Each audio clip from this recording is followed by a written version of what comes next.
بسم اللہ الرحمن الرحیم. ڈیئر اسٹوڈینٹس، آج ہم ڈسکس کریں گے S T Coleridge as a romantic poet. Dear students, question کو ڈیٹیل سے ڈسکس کرنے سے پہلے آئیے مین پوائنٹس کو ڈسکس کر لیتے ہیں. Points to remember: number 1 introduction, number 2 the most complete representative of romanticism, رومانیت کا انتہائی مکمل نمائندہ. نمبر 3 ٹریٹمنٹ آف نیچر، فطرت کا سلوک. نمبر 4 رورل اینڈ میڈیول، دیہی اور قرون وسطیٰ. نمبر 5 اسکیپزم، فراریت. نمبر 6 بیوٹی، خوبصورتی. نمبر 7 میلنکھولی، افسردگی یا اداسی. نمبر 8 کنکلوژن، انجام یا اختتام. ڈیئر اسٹوڈینٹس، آئیے اب کوشچن کو ڈیٹیل سے ڈسکس کرتے ہیں. S T Coleridge as a romantic poet. S T Coleridge بطور ایک رومانوی شاعر. Coleridge has been considered the most complete representative of English romantic poetry. Coleridge has been considered, Coleridge سمجھا جاتا رہا ہے انتہائی مکمل نمائندہ of English romantic poetry, English رومانوی شاعری کا، of the early 19th century, ابتدائی 19ویں صدی کی. جان بچن ریمارکس، جان بچن رائے دیتا ہے، تبصرہ کرتا ہے: Coleridge poetry represents the culmination of romanticism in its purest form. Coleridge کی شاعری ظاہر کرتی ہے the culmination of romanticism، رومانیت کا خاتمہ، in its purest form، اس کی خالص ترین شکل میں. in pictorial part، مصورانہ طاقت میں، قوت میں. felicity of phrasing and word music. felicity in pictorial part، مصورانہ قوت یا طاقت میں. felicity of phrasing، انداز بیان کی خوشی. and word music، اور لفظ کی موسیقی. he is one of the great masters، وہ عظیم اساتذہ میں سے ایک ہے. عبور رکھنے والوں میں سے، یعنی عبور حاصل کرنے، عظیم عبور حاصل کرنے والوں میں سے ایک ہے. in his subtly suggestive treatment of the supernatural، in his subtly suggestive، اس کے پراسرار طریقے سے تجویز کردہ سلوک میں، of the supernatural، مافوق الفطرت کے. he stands almost alone، وہ تقریباً تنہا کھڑا ہوتا ہے. he also gives it a psychological foundation، وہ اسے نفسیاتی بنیاد بھی دیتا ہے. though Coleridge's words is small in its bulk، اگرچہ کالریج کا کلام، کالریج کی بات اس کے انبار یا ڈھیر میں چھوٹی ہے. yet it ranks among the resort treasures of English literature، لیکن یہ احاطہ کرتی ہے انگریزی ادب کی طرف رجوع کرنے والے خزانوں کے درمیان. کالریج is a great romantic poet، کالریج ایک عظیم رومانوی شاعر ہے. under the powerful influence of the romantic revival، رومانوی تجدید یا احیاء کے طاقتور اثر کے تحت، کے زیر اثر. literature shifted from reason to imagination، literature وجہ سے تخیل کی طرف منتقل ہو گیا. and the romantics declared this imagination as a creative part، اور رومانٹکس نے، یعنی رومانوی شاعروں نے اسے اعلان کیا امیجنیشن، تخیل کے طور پر، ایز اے کریٹو پاور، ایک تخلیقی قوت. To find out ultimate truth, حتمی سچائی پانے کے لیے، ڈھونڈنے کے لیے. Coleridge not only distinguishes between imagination and fancy. Coleridge نہ صرف تخیل اور خیالی صورتحال کے درمیان امتیاز کرتا ہے but also further divides imagination into primary imagination and secondary imagination. بلکہ مزید تخیل کو تقسیم کر دیتا ہے ابتدائی تخیل اور ثانوی تخیل میں. He holds secondary imagination the sole creative part. وہ ثانوی تخیل کو واحد تخلیقی قوت سمجھتا ہے.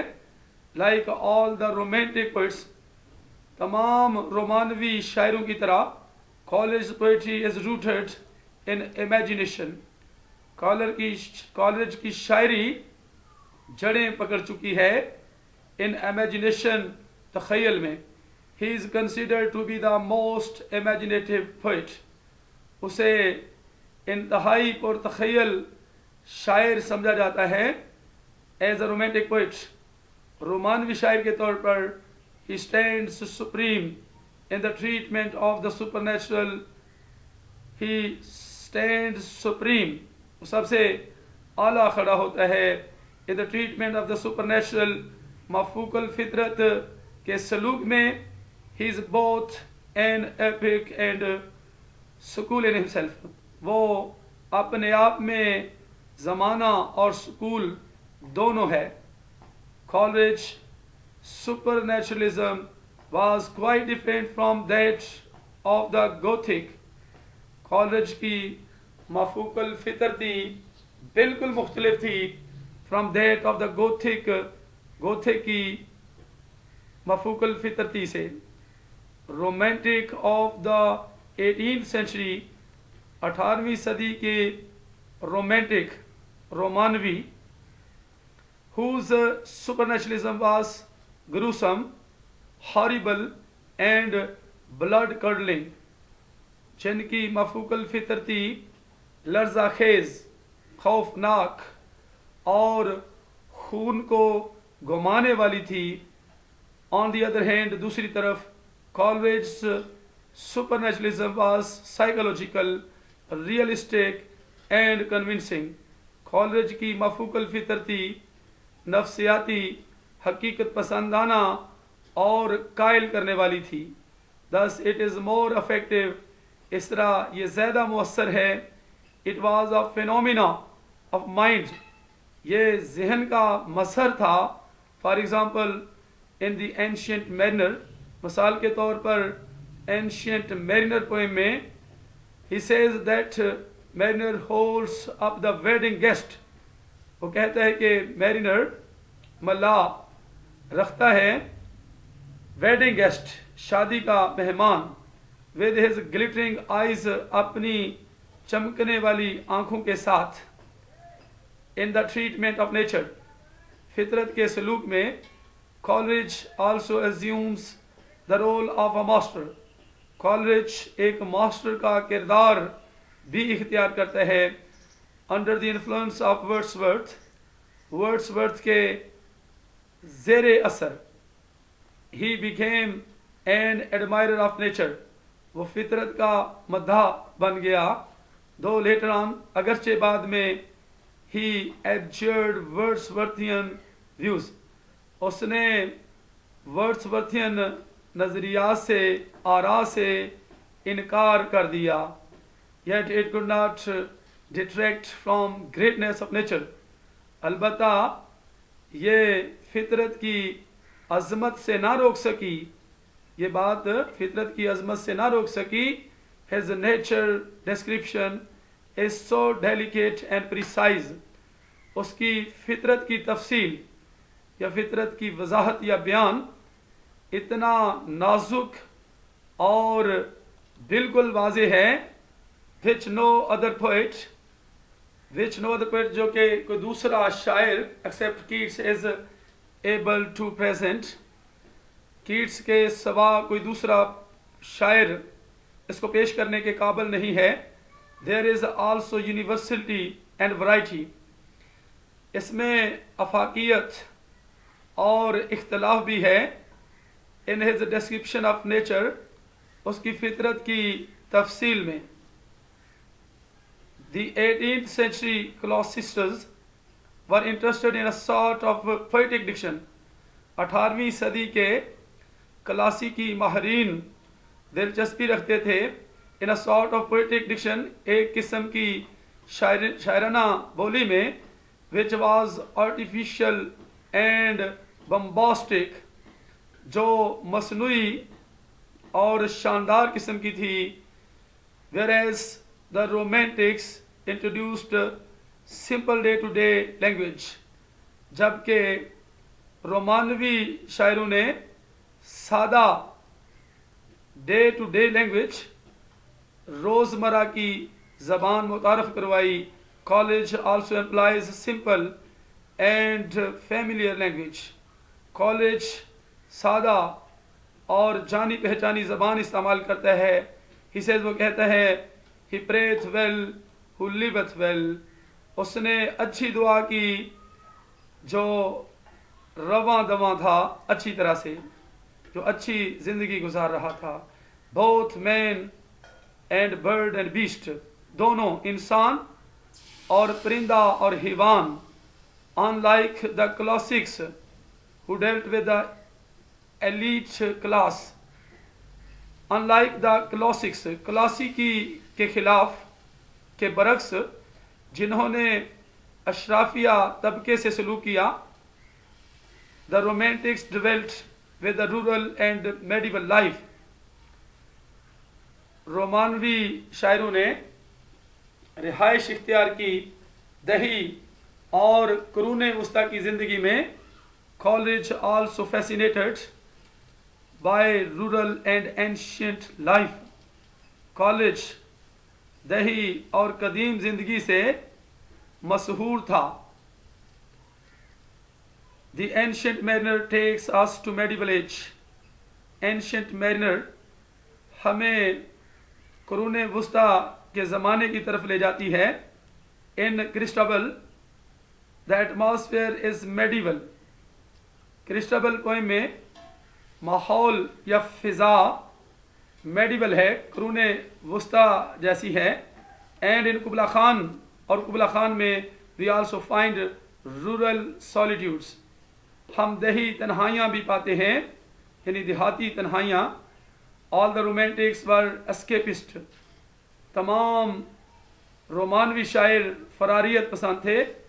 دے like to escape from the urban life in rural solitudes, وہ فرار ہونا پسند کرتے ہیں شہری زندگی سے دیہی یعنی دیہاتی تنہائیوں کی طرف. College was a dreamer, college ایک ڈریمر تھا, خواب دیکھنے والا تھا, خیالی تھا. And his wonderful dream quality, اور اس کی حیران کن خواب کی خوبی نے میڈ ہم a great super natural poet, اسے ایک عظیم مافوق الفطرت شاعر بنا دیا. being fed up with the activities of daily mortal life, being fed up, بیزار ہوتے ہوئے, the activities of daily mortal life, روزمرہ کی فانی زندگی کی سرگرمیوں سے بیزار ہوتے ہوئے. he relished in a state of reverie, اس نے محویت کی حالت میں لطف اٹھایا. most of his poetry is the product of dream quality, اس کی زیادہ تر شاعری ڈریم کوالٹی, خواب کی خوبی کی پیداوار ہے. is known as the finest dreamer of English, وہ انگریزی کا عمدہ ترین ڈریمر ہے, خواب دیکھنے والے کے طور پر مشہور ہیں. all the romantics were the lovers of beauty, تمام رومانوی شاعر خوبصورتی کو پسند کرنے والے تھے. they generally add strangeness to it, وہ اکثر اس میں نرالے پن کا اضافہ کر دیتے ہیں. College creates a sense of strangeness, college نے اجنبیت کا ایک احساس پیدا کیا. کالج اجنبیت کا ایک احساس پیدا کرتا ہے. اینڈ ونڈر, اور حیرانگی کا in his poetry, اپنی شاعری میں. he creates an enchantment of wonder and strangeness, وہ حیرانگی اور اجنبیت کا جادو کا عمل پیدا کرتا ہے. ان ہز نریشن اپنے بیان میں آف دا میرینر کے. سملرلی دا اسٹوری آف کرسٹابل کی کہانی اینڈ دا پکچرسکو ان قبلہ خان، اور قبلہ خان کی عمدہ پیدا کی گئی پیدا کرتی ہیں عمدہ قسم کی دلکش قسم کی تصویر پیدا کرتی ہیں. ونڈر اینڈ اسٹرینجنس، حیرانگی اور اجنبیت پیدا کرتی ہیں. The use of despair and melancholy is an important feature of romantic poetry. مایوسی اور افسردگی کا استعمال ایک اہم خصوصیت ہے آف رومانٹک پوئٹری، رومانوی شاعری کی. A note of melancholy is found in Coleridge's poetry. Coleridge کی شاعری میں افسردگی کا ایک نوٹ پایا گیا ہے.